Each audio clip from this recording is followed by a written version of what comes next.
আমাদের বাংলাদেশে কি না আছে বলেন? দেখেন তো খেজুর গাছ, এই ছোট ছোট খেজুর গাছের মধ্যে প্রচুর পরিমাণ খেজুর। এই খেজুরগুলো দেখতে পাচ্ছেন এখনো বর্তমানে কাঁচা কাঁচা অবস্থায় আছে। দেখেন এই গাছটা কিন্তু আসলে মূলত রসের জন্য কাটা নাই, যার কারণে প্রচুর পরিমাণ খেজুর ধরতেছে।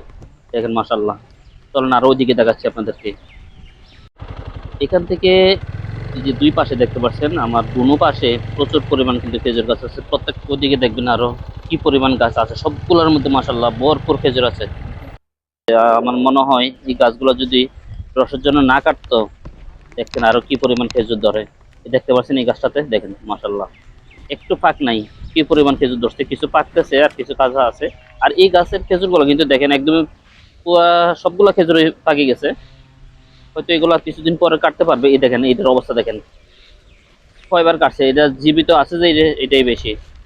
আর ওইদিকে চলেন, ওইদিকে এইদিকে দেখেন, এদিকে যেমনই আম গাছ তেমন লিচু গাছ, তেমন খেজুর গাছ, নারকেল গাছ, প্রত্যেকটাতেই ফলন আছে মাশাআল্লাহ।